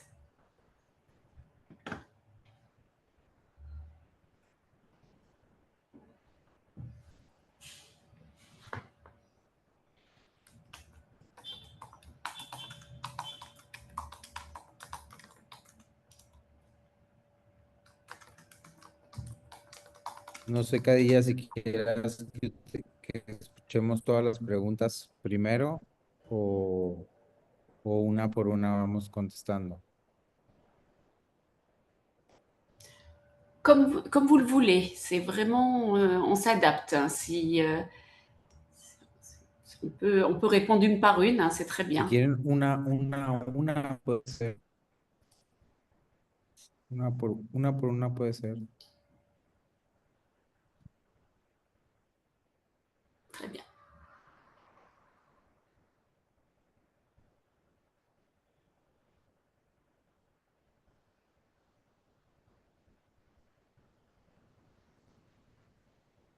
De acuerdo. Vamos con Ana María Ramírez. Adelante.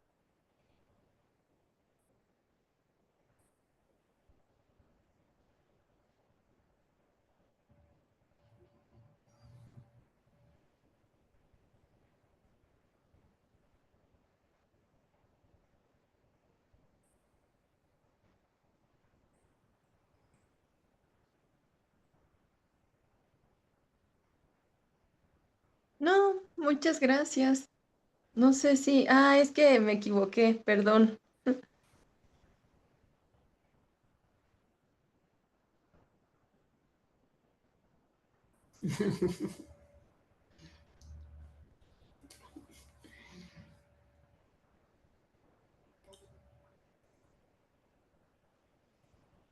Alejandra, adelante.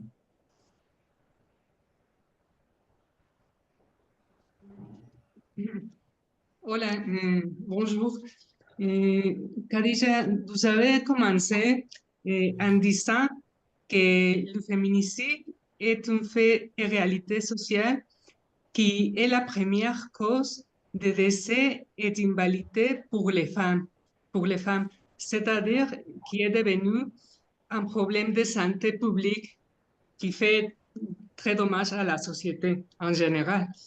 Et je voudrais vous poser tous les deux la question suivante. Qu'est-ce qu'il faut pour que la réponse juridique soit adaptée au principe de précaution et d'une manière que les mesures qui sont prises par l'État français, hein, super, puissent vraiment faire de la prévention et que cette mesure corresponde aussi aux défis et risques vécus par les femmes. Merci. Merci Alejandra. Excuse-moi, alors la question que tu me poses, c'est de dire quelles mesures de prévention pourraient être mises en place, c'est ça, pour éviter. Oui, Si tu peux quelle le mesure, reformuler. mais que cette mesure corresponde au principe de précaution dont tu nous as parlé, que ça c'est un principe essentiel, parce que si on parle de santé publique, de décès, de dommages, c'est une façon de vraiment faire un changement. C'est ça. Tout à fait, tout à fait. Merci Alejandra pour la question. C'est vraiment parce que moi j'ai pu le remarquer cela par cette différence, parce que ma casquette, je suis avant tout avocate en droit international, je suis de formation, je suis docteur en droit international, j'ai beaucoup travaillé en santé publique et donc en droit de l'environnement, j'entendais souvent cette notion de principe de précaution. On met en place, on met en œuvre le principe de précaution pour éviter par exemple le sang contaminé, pour éviter des problèmes liés à l'agriculture. Et par contre, cette notion, quand ça concerne les violences de genre, on n'utilise pas. C'est comme la notion que je vous disais tout à l'heure de violence économique.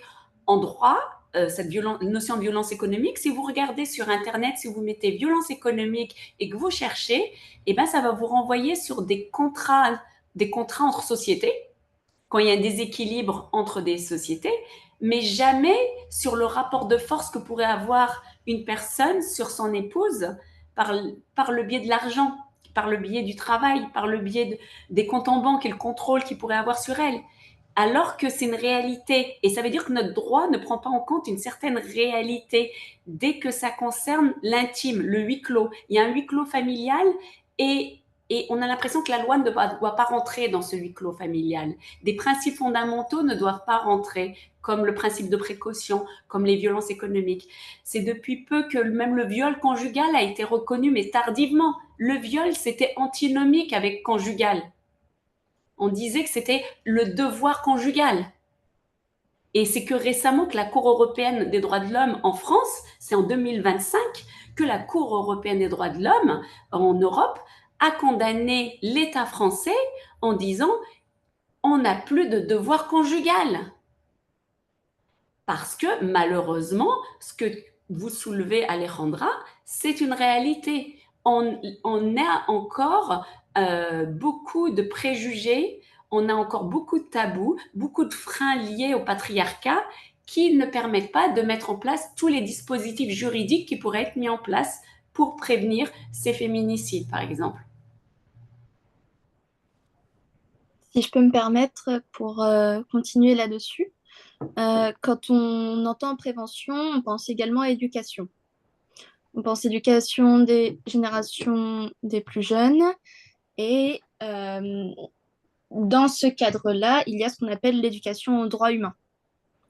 L'éducation aux droits humains fait partie aussi des obligations des États à entrer dans leur programme scolaire, que ce soit donc, du plus jeune à les études supérieures, à entrer dans leur programme scolaire.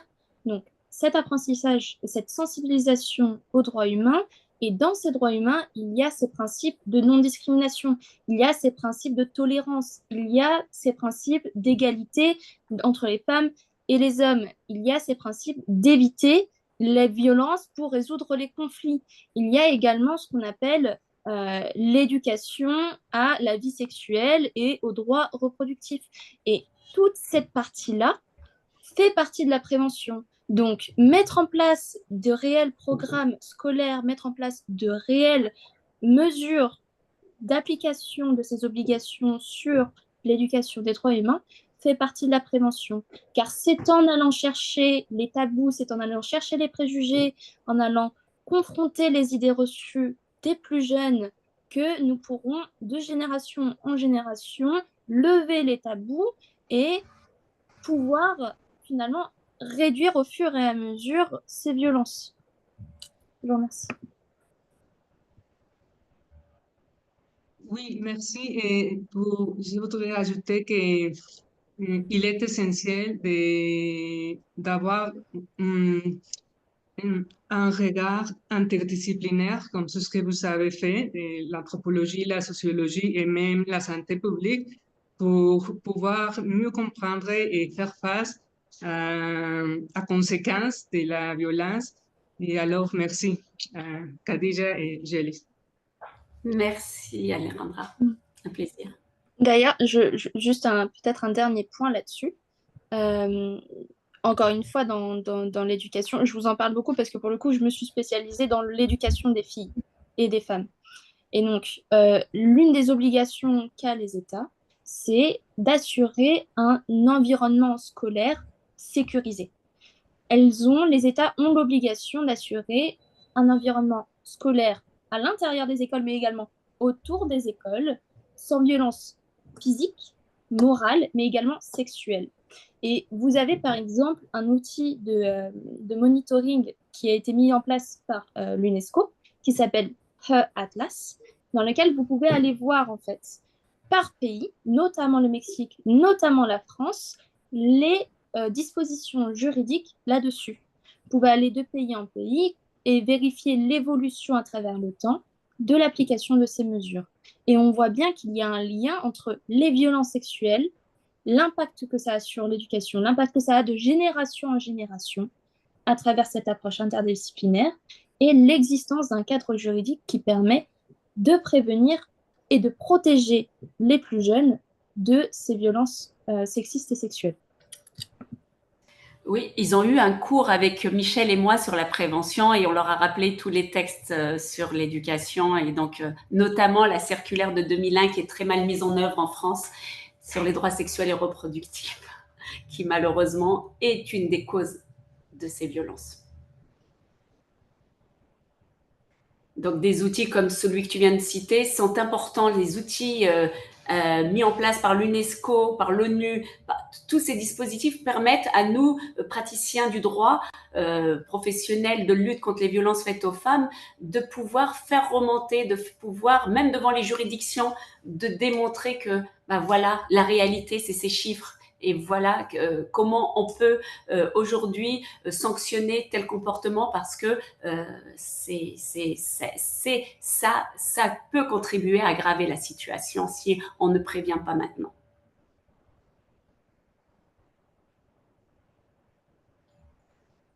D'autres questions? ¿Otras, otras cuestiones? ¿Preguntas?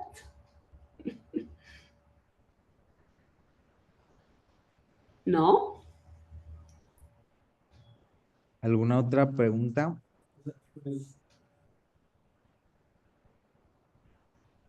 ¿No preguntas? Vous avez eu récemment, j'ai entendu parler d'un féminicide qui a été beaucoup médiatisé, c'est un féminicide d'une personne dans les réseaux sociaux. Est-ce que vous avez quelque chose à nous dire sur ce point, à nous questionner en tant que juriste, hein, puisqu'on parle de féminicide?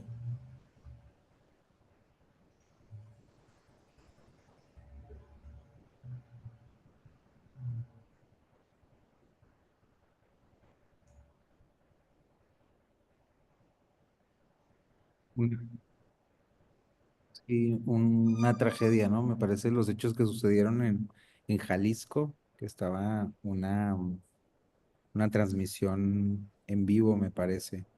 Sí, una tragedia. Aquí tengo la mano levantada, María del Carmen García. Adelante, maestra.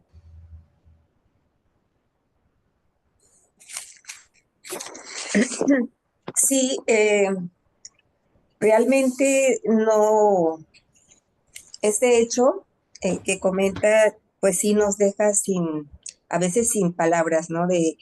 Piensas que en relación a las muertes violentas de mujeres ya las has visto todo y te vuelven a sorprender la violencia contra las mujeres. Y creo que es muy, muy grave en el sentido de que estamos hablando de contextos de violencia generalizada, sí, que son crímenes que tienen que ver hasta ahorita de lo que se sabe con delincuencia organizada. En este sentido, América Latina, por lo menos, pero no sé qué tanta parte de la esfera mundial tenga esta problemática, ¿no? Porque son cosas que por lo menos en América Latina sí las conocemos, que ha venido avanzando. Estos contextos de guerra, que luego cuando estuvo gobernando hace casi más de 20 años Felipe Calderón, él sí le llamó guerra cuando el Estado enfrenta a estos grupos delictivos. Después de él se le empezó a llamar violencia generalizada. ¿Por qué hago énfasis en esto? Porque no es lo mismo estar hablando de violencias contra las mujeres en situaciones espaciales donde no hay una violencia generalizada o guerra, ¿no? ¿Por qué? Porque ya hay jurisprudencia que nos dice que en los contextos de guerra las mujeres y las niñas suelen ser muy afectadas y ahí Rita Segato tiene planteamientos muy puntuales en relación a estos contextos de guerra. Pero lo que hemos estado viviendo en México, pues es una violencia cada vez más brutal, cada vez más feroz, cada vez más despiadada y es en todos, bueno, generalmente los cuerpos en esta guerra, pues contra la delincuencia y grupos internos que se están peleando por los territorios, ha sido, pues ya tenemos casi una década con esto y que ha ido avanzando en, pues en el aumento, pero también yo diría, en la ferocidad, en las expresiones violentas contra las mujeres. Y bueno, aunque fue un disparo, fue con arma, sabemos también que son pues muertes violentas y además cómo se expresa socialmente y lo que impacta, ¿no? El que nos impacta a las mujeres, el de decir, vean, ¿no? Cómo se hace. Esta cuestión simbólica es muy grave, ¿no? Es porque la afectación en el imaginario colectivo de que a las mujeres se les puede hacer todo, hasta publicarlo, ¿no? La muerte de una mujer. Entonces, en ese sentido, las políticas públicas quedan cortas. En una situación de guerra o de violencia generada, cualquier política queda corta porque no son suficientes. Tenemos marcos normativos en el Estado, en el Estado mexicano, que son muy robustas, muy fuertes. Tenemos protocolos para la investigación de los feminicidios. En mi caso, en el estado que estoy, en Colima, tenemos de los mejores protocolos para la investigación del delito, pero sigue avanzando la violencia, o sea, no se detiene. El tipo penal no fue construido para eso en México, pero sí para visibilizar. Pero tal parece que esos avances normativos van quedando por un lado y la realidad va avanzando por el otro. ¿Por qué? Porque la estructura no ha cambiado, la violencia contra las mujeres persiste. Entonces, mientras que no haya o haya política pública estructural que vaya a la estructura, que se sancione a los operadores de justicia, a jueces que no estén haciendo bien su trabajo, a las fiscalías que no estén investigando, que no integren bien las carpetas de investigación, pues se va a seguir con esta idea de permisibilidad, de que a las mujeres se les puede desechar tan fácilmente. Y también lo que comentaban que está sucediendo en Francia, cada vez los agresores son más jóvenes, que pensarías que pudiera ser diferente, ¿no? Y las víctimas también son más jóvenes en América Latina, y que en el caso de las adolescentes, hay estudios donde se ha demostrado que hay violencias que se asocian con el feminicidio, la violencia sexual, las desapariciones y otra serie de delitos que van siendo cada vez más jóvenes, y el Estado ahí no ha sabido cómo detener.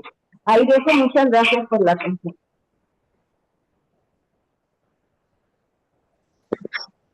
Merci Carmen.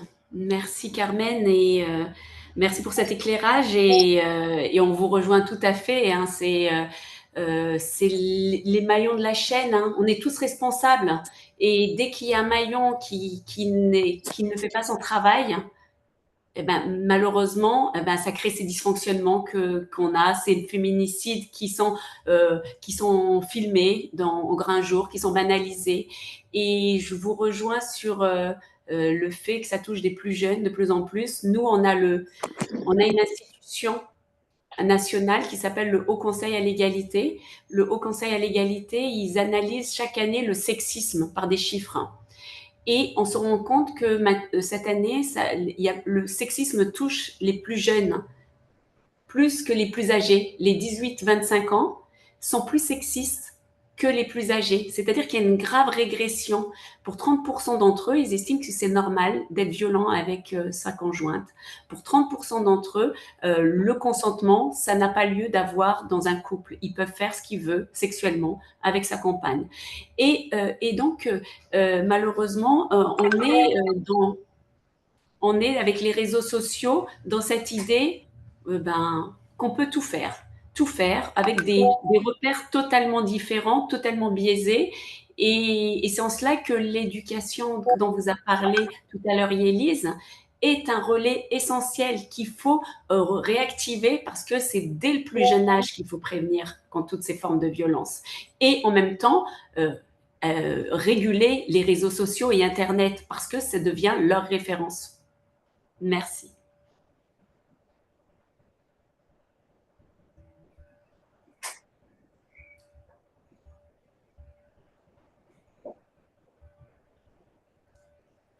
Y a-t-il d'autres questions?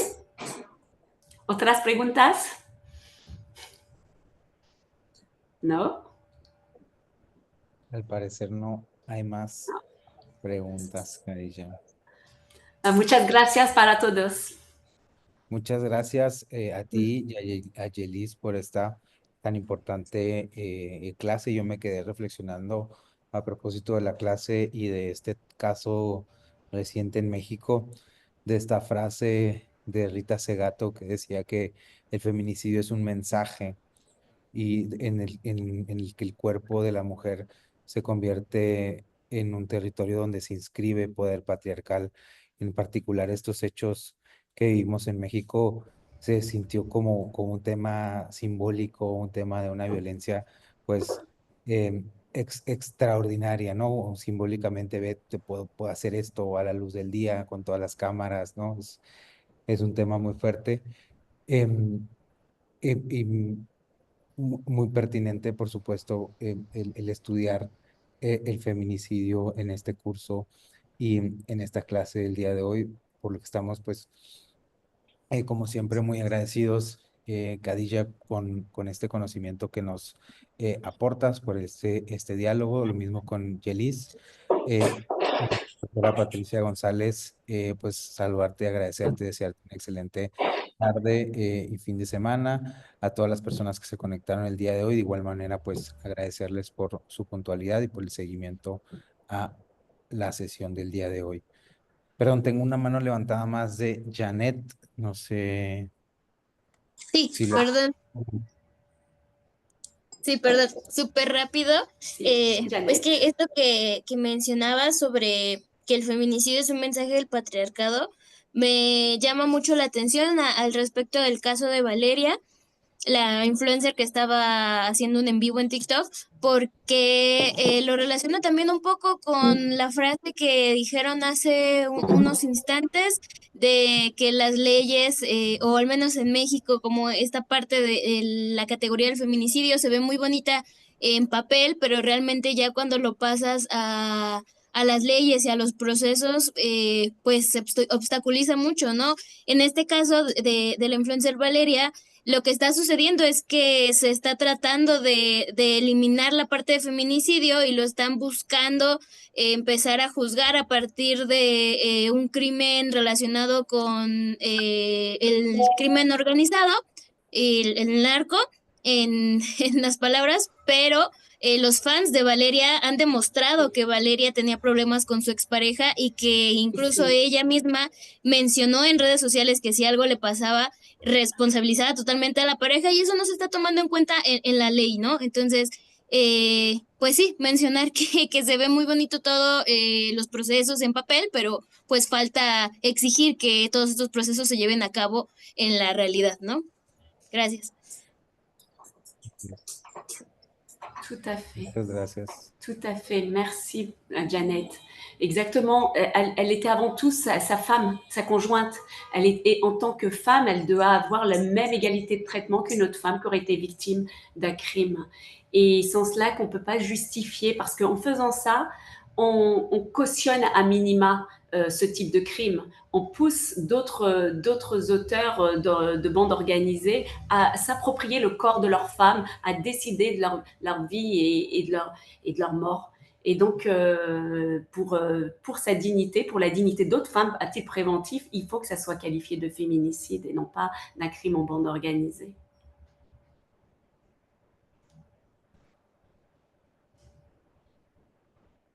Merci à toutes et à tous. Passez une très très bonne journée et c'est toujours un plaisir que d'intervenir aux côtés de vous à Mexique et en espérant à bientôt. Buenos días. Merci beaucoup. Ojalá que sí, muchísimas gracias, Gracias. Khadija. Muchísimas gracias. Bye bye. Bonito día a todas las personas que nos Merci acompañaron el día de beaucoup. hoy. La traductrice, vous Recordarles que avez nos été vamos a ver por la géniale. tarde Merci beaucoup. también para continuar con Bonne fin de este journée. diplomado. Que estén muy bien. Bonito día. Hasta luego. Hasta luego. Au revoir. Hasta luego.